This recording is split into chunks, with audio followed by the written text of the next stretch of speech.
né? Que a É gente isso quer ver aí. vocês aí. Eu vou E entrar ela bem tá aqui pra sendo eu ver. humilde, né, na apresentação, porque ela é escritora, né? Ela é Palestrante, palestrante, viaja o mundo né? inteiro. E fora, né, o principal de tudo, ela leva a palavra de Deus para as Amém, pessoas. é isso. Isso que me deixa muito feliz também. Amém. E aí a gente começa já nesse ponto, né? A gente falar de Bíblia, falar da palavra de Deus, e aí vem sexualidade, né? Então eu já queria, antes de fazer o momento famoso, eu acho que eu já vou perguntar e aí você Já é uma vai... pergunta que eu vou servindo. Então tá bom. Então a primeira pergunta é simples. Como que você escolheu ser sexóloga, né? Ainda mais já sendo cristã, né? Eita, Como que Brasil. foi essa... é isso que eu quero. Eita. Na verdade, eu não queria. Aí já começou a ficar bom. Né, já começou a ficar interessante. Eu até resisti um pouco assim no começo, porque querendo ou não, se a gente vai ensinar sobre algo, você é julgado porque a pessoa fala, A gente sofre. ensino que então assim, eu tive medo, tive resistência, foi desafiador. Mas a minha história com a sexualidade começou, eu tinha 7 anos de idade. Entre 7 e 8 anos de idade, eu sofri uma sequência de abusos sexuais. Um adulto chegou na minha brincadeira e ali começaram uma sequência de abusos. Eu não sabia o que era aquilo. Eu tentei falar para minha mãe algumas vezes. A minha mãe ou não acreditava ou, né, estava tão envolvida na dor. Minha mãe, na época, estava passando por um processo de divórcio. Depois de muitos anos de casada, meu pai... Um cara muito inteligente, muito especial, mas viciado em mulheres. Já conheci alguém viciado em mulheres? Meu pai era viciado em prostitutas, em mulheres, e bebia bastante também. Então, naquele mesmo período dos abusos, meus pais se separaram. Então, eu fui morar com a minha mãe entrou em depressão, passou a beber. E ali a minha mãe começou a beber 51 com laranja, colocava eu e meu irmão pra comprar. Minha mãe entrou realmente num processo de desistência da vida. Hoje a gente entende que o nome é depressão, né? Mas antigamente ela desistiu de viver. Então ali dos 9 aos 11 anos eu passei por muitas dores vendo a minha mãe beber e chorar. Aos 11 anos de idade eu estava virando mocinha, meus seios estavam nascendo, meu corpo desenvolvendo. E eu chego em casa, minha mãe tá caída no chão da sala. Então eu virei a minha mãe, mexi com ela, ao redor dos olhos estava cheio de lágrimas, ela tentava falar, babava assim, mas ela não resistiu. Em alguns segundos ali ela esmoreceu a cabeça. Então a minha mãe morreu e eu acreditava que ela morreu por causa do quê? Do abandono do meu pai, por causa do sexo. Eu odiava sexo. As minhas dores relacionadas a sexo e as decepções que me marcaram lá entre 7 e 8 anos, ali elas foram como se diz, me acompanhando ao longo da minha vida. Essas janelas traumáticas já ficaram desde a infância. Marcas muito profundas, né? Porque se tem algo que dói fisicamente, já é ruim, mas quando dói físico e emocionalmente? Então, ali muitas dores acumuladas, mas aos 13 anos de idade eu consigo meu primeiro emprego, uma situação financeira muito difícil. E nesse período eu encontro um abusador. E ali no meu primeiro emprego que eu precisava muito daquele emprego, eu sofri outra sequência de abusos daquele cara e ele tinha todas as armas para me manter emocionalmente ali. Nossa, que chique esse negócio. Fala aí, vai falar. Meu Deus.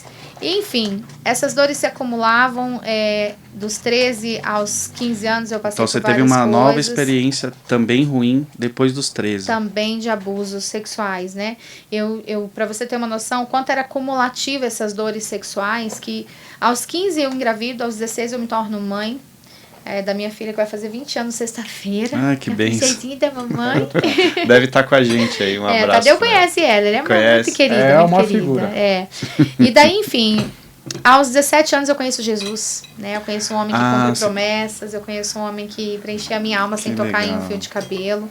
Inicialmente eu me torno aquela religiosa, né? Desvairada, depois eu vim pro equilíbrio, a Bíblia foi me libertando da religiosidade. Mas enfim. O primeiro amor é bem... É forte. Empolgante, né? Mas ali naquele momento E aí, com 19 anos, eu conheço uma pessoa. A igreja me pressionando para casar, não tinha a sabedoria que tem hoje, né? E eu lembro de ouvir frases assim, você tem que casar, porque ninguém vai querer uma mulher com filho. Você já tem filho. Então a igreja me pressionando, eu pregava, eu ganhava almas, né? Eu era muito intensa, eu sou muito intensa. Até hoje, né? Até hoje. Doido. Mas eu lembro de sofrer algumas pressões para casar. E aí aparece uma pessoa E eu carente de pai, né? Eu fui em busca de um pai, eu casei em busca de um pai, muito ferida, sem maturidade. Assim, eu não estava preparada para aquilo. E o pior, eu fui... quando nós sofremos abusos, de forma inconsciente, o nosso corpo e o nosso comportamento, ele emite sinais para atrair esses abusadores. Então, eu atraí Isso é interessante até para quem está nos assistindo, né? Eu atraí um relacionamento extremamente abusivo. Mas eu acreditava, casei para sempre, eu sou cristã, eu sou a favor da família, da aliança. Então, eu comecei a estudar para tentar salvar o meu casamento. Então, há mais ou menos 14 anos atrás, né, eu comecei a ler, estudar, eu só queria salvar o meu casamento, eu não queria ser sexóloga, eu não sonhava com essa profissão, não era... Pelo contrário, eu queria não ter uma família quebrada como meu pai teve por 12 vezes. Eu queria quebrar uma maldição, mas ali estudando, quanto mais eu estudava escondido, com medo da igreja, com medo das pessoas, mais o Senhor me curava das dores sexuais que eu vivi. E daí eu me lembro de algo que eu li em um livro que diz assim, feridas fechadas, ministério aberto.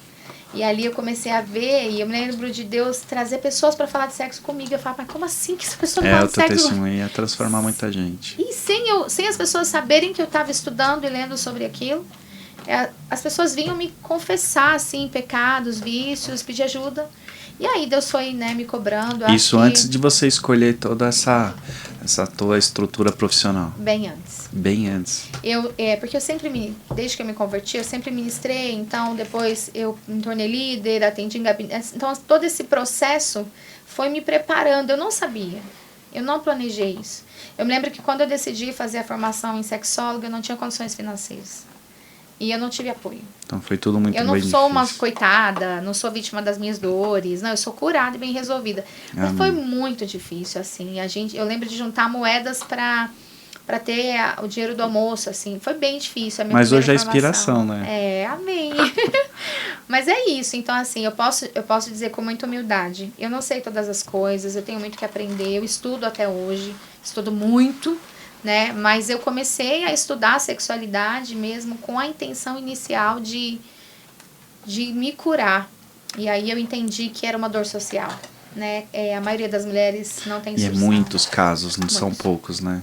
Quando a gente fala, é até um tema meio delicado pra gente conversar, ainda mais 2 barbados aqui, mas é um caso que é relevante até hoje. É porque antigamente ficava escondido, as famílias não queriam destruir relações por causa desses abusos, e hoje tá, graças a Deus, a informação, a internet, né?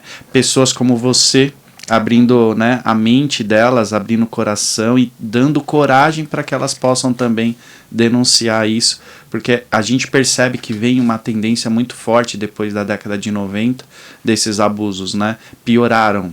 É que, na verdade, sempre foi. É que agora começaram a falar. Começa a se revelar isso. Porque é engraçado, porque eu vivo ainda alguns questionamentos, né? Como eu disse, eu tenho muito que aprender. Mas o que mais me preocupa não é um relacionamento em que a pessoa não é feliz.